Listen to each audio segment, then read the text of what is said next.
Hello my friends, my name is Ryan Freeman. Thank you for coming to my channel. Please give me a thumbs up. So yesterday I walked into 85 Degrees Cafe with the desire not to have any interaction with anyone besides getting my coffee. The night before I had a really bad sleep. I made a dinner that tasted delicious but did something to my stomach, as well as being far too salty. I was waking up throughout the middle of the night to go to the restroom. And I woke up with a lot of dizziness. I think I have something called BPPV. It's this vertigo thing. I saw, don't worry, I'll be fine. Anyways, I walk into the cafe and I'm just not in the mood to interact with anyone. I'm barely able to walk down the street. And I see there's a foreigner. And in my area of Chiayi City, I don't see a lot of foreigners. It's very rare that I do. And I see this really tall white guy ordering coffee. Actually, he orders a tea. I just think, okay, Ryan, don't get into an interaction with this fella. You're not in the right frame of mind. So I go and order my coffee. He's waiting for his tea. And I'm just standing there in the line, actually, and I can feel this like presence behind me. I can feel someone is right behind me, and I just like turn around and I see he is just reaching his long. He's a huge guy. He's 2 meters tall, 6'5". He's reaching his hand right near my ass. Not grabbing my ass, but right near my ass is this little sample of breads that you can try at this cafe. And he's just grabbing it and he's like, he's just munching on this bread.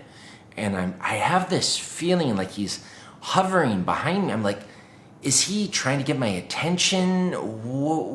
Is this some sort of alpha thing? What's going on? Anyways, Ryan, you're just gonna order your coffee, get it, and go, because you got a day with your beautiful flow, and you're not in the right frame of mind. My head is spinning.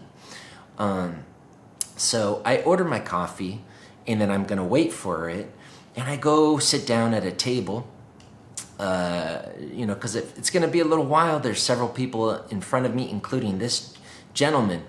And as I'm sitting down, I see, I think that's his things on there's like a long communal table. I see that's his things at the end of the table. He's gonna get his tea before my coffee, and he's gonna probably come and sit down. But anyways, he's at the other end of the table, and I'm not gonna get up, okay? That's too weird, okay? I'm just gonna sit here, wait for my coffee. And while I'm waiting for my coffee and while he's about to get his tea, he's walking around the bakery, just sort of like flaunting himself, and he's picking up the signs to inspect them, and he's bending his tall frame over to inspect the bread, and he's poking into the breads to see how buoyant they are, how tender they are. And throughout this whole thing, I could just sort of feel that he's trying to attract my attention, or maybe I just couldn't help but notice this sort of odd behavior, and perhaps the oddity enhanced by the fact that I rarely run into other foreigners in my area, in my neighborhood. So anyways, he gets his tea, comes to sit down, and I'm like, I'm not going to be unfriendly, but I just don't want to. My vertigo, bad sleep, drank too much the night before too. That probably didn't help. And he immediately sits down right across from me and says, "Where are you from?" So I was like, he was trying to get my attention. And what ended up happening was beyond my expectations. We ended up being locked into a 1-hour conversation. My plans, which were to have no interactions with anyone, get my coffee, go home, and try to let the world settle down, I end up locked into this 1-hour conversation with the man. And throughout the conversation, He's an American he's been living in China for the last 15 years. And after 15 years of living in China, which he loved initially, and gradually through those 15 years, he started to have a very negative opinion of the Chinese. He kept referring to them as, very racist, and he said that a lot of it is attributed to sort of the propaganda that they're undergoing within the past several years, especially against Americans. And I lived in China. I went to China in 2008 as a tourist for about 5 weeks. And then I loved China so much that I ended up moving there in 2009. And I stayed there off and on for 3 years until about 2013.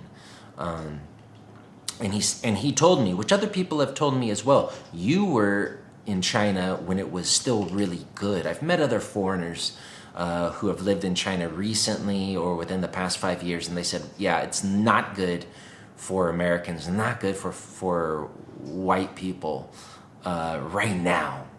You were in there when the times were good. And he told me, he was a talker, okay? So throughout this 1 hour long conversation, he ended up talking for 75% of the time. And he was charismatic, and he had a lot of knowledge to share, and I liked to pick his brain, but he was also the type of guy who sort of liked to expound his ideas and show off a little bit.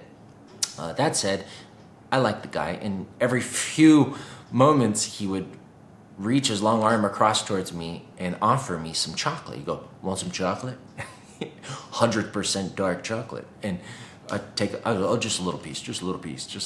And it was not bad, He was sort of a health guy, and I could tell, he had ordered tea instead of coffee. He had 100% dark chocolate as well as nuts for his breakfast. So it was interesting to hear someone's opinion coming from China, and he spoke fluent Chinese. But there are people who speak fluent Chinese, and it's a feather in their cap. They don't show off, but he was one of the guys who just showed off a little bit. But that's neither here nor there. It was an interesting conversation, and that was his take. That was his opinion.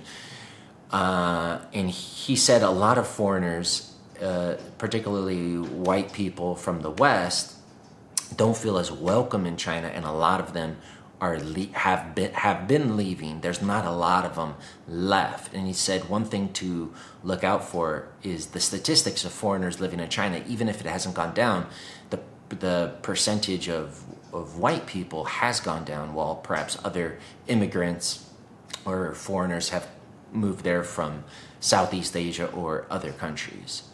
And anyways, it was interesting to reflect, because oh, by the way, let me just finish with this guy. So finally, after an hour, whenever you talk to people about China, particularly people who have lived there, they usually, it was very rare that people just go, it's so, my opinions aren't strong. People usually do have a strong opinion. Even when I was living there, there was a lot of people who love China, like my friend Matt, who has the successful Jiao channel on YouTube, as well as myself. I love China.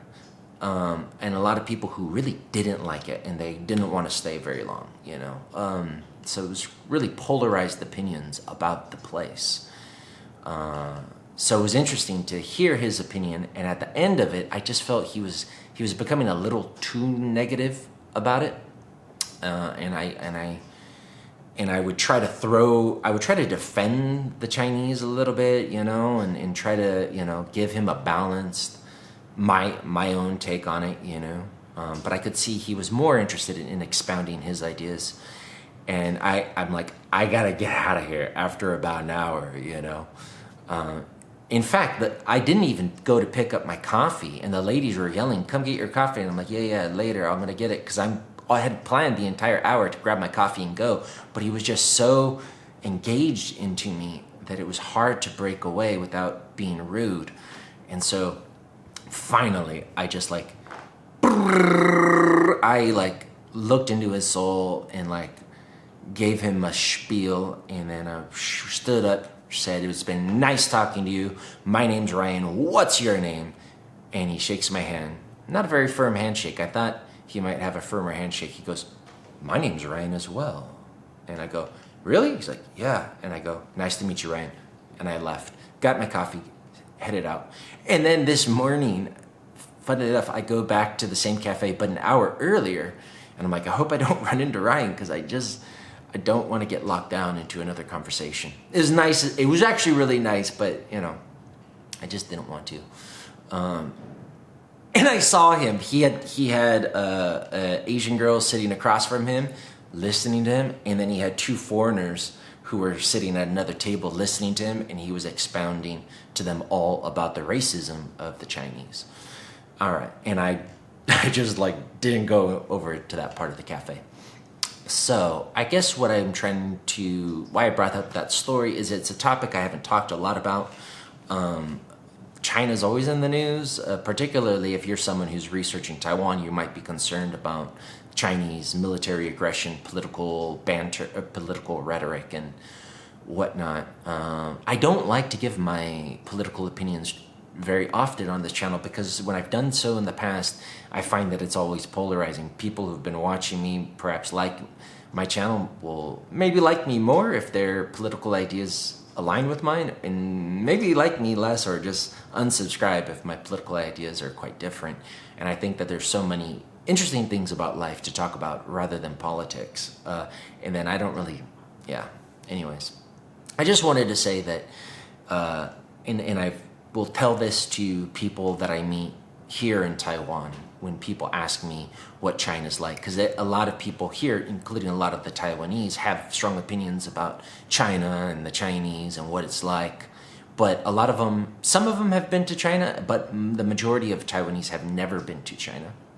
So my take has always been that the Chinese, when I was there, more than 10 years ago, they were some of the most friendly, hospitable people that I had ever met. The real, genuine, pure-hearted friendliness and innocence that I saw in the Chinese that I hadn't seen in Japan or here in Taiwan or in many other countries. But they were very nationalistic, and I'm not saying that there's not a lot of nationalistic Americans or nationalistic people from other countries, but they were very,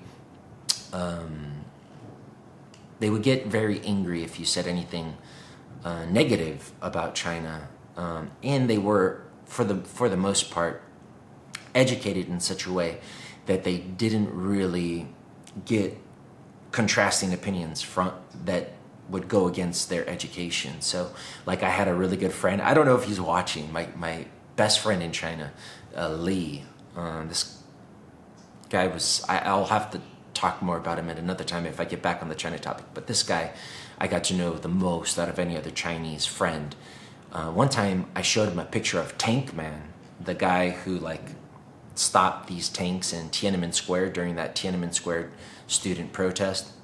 A very iconic photo, and he had never seen that image and didn't know anything about Tiananmen Square. And then we tried to look it up online in China, and you couldn't find anything.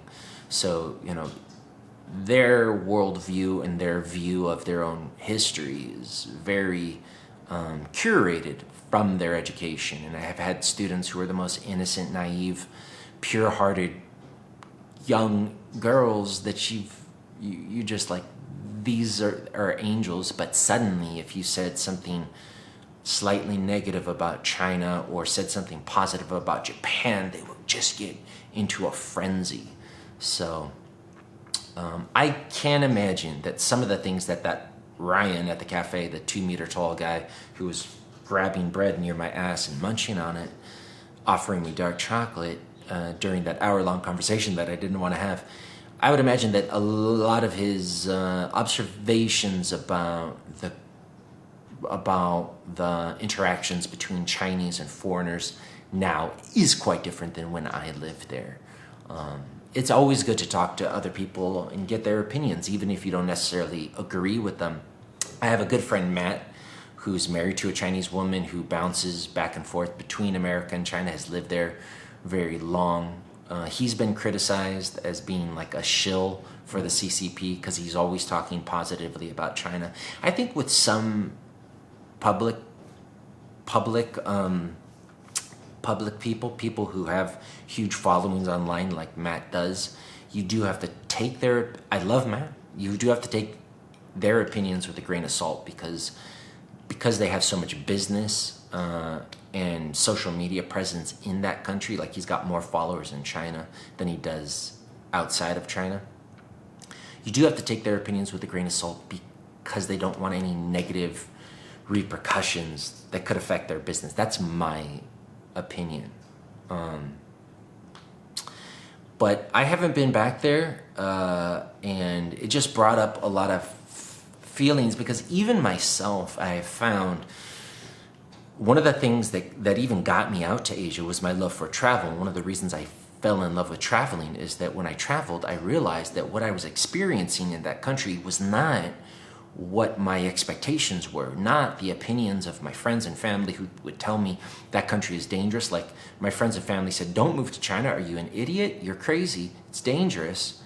And I ended up moving to China, and I felt much safer in China than I did in America. In America, I always was bothered by the police, and everyone says white people are treated nicely by the police, and that is most likely true, but I felt police were very predatorial even to me in my few interactions with them when I was younger. Maybe it's better now that there's cameras everywhere and stuff like that, but in China, the police were so chill. I felt very free, despite the internet being blocked. That's obviously freedom of speech, maybe the most important freedom. That is limited, but my freedom to like drink a beer while watching a sunset at a park, which I couldn't do in California, still can't do. Not feeling like I need to watch it, from the police. I just felt more free in China, which is why I stayed there. The manners of the Chinese in many circumstances did end up bothering me. The differences in culture did end up getting to me, which is why I decided to move to Japan. And in Japan, I found a much more polite country, but they were nowhere near as friendly as the Chinese. So it's a very interesting country, interesting people, and when you're outside of China, you do get your opinions mostly from the news or perhaps from content creators online, but your experience there will probably be different, and everyone's experiences will be somewhat different, but it would be interesting to go back there. I don't know if I should, I don't know, but it was just, I don't really even think about it very often, but whenever the topic comes up, like it did yesterday with my conversation with Big Tall Ryan, who's probably still at the cafe talking to random people, I thought I would share my experience with you and some of my views, which is, it's like India. When you talk to people who have traveled to India, a lot of them either really love it or they really hated it. There's very few people in the middle. And when I've talked to people who have been in China, it's the same thing. It's like, really loved it or really didn't like it. It's not like, I think if most people will come to Taiwan, they'll be like, oh, it's nice, and they'll have some negative, some positive, but it won't be so polarizing. One of the reasons I wanted to come to Taiwan, and I found this mostly to be true, is they are friendlier than the Japanese. They are more like the Chinese in that, more open, generous, but they're more polite than the Chinese. I found, Chinese cutting in line and sort of crazy customer service that you couldn't even imagine. They're friendlier, they line up here. So somewhere in between my experience in China and Japan, which is why I came here. All right, that's all I'm gonna say to Ryan's opinions about China and, all of that. Take it with a grain of salt, even my own, because it's my experiences. Thank you for watching. Give me a thumbs up. I will see you next time. Bye-bye.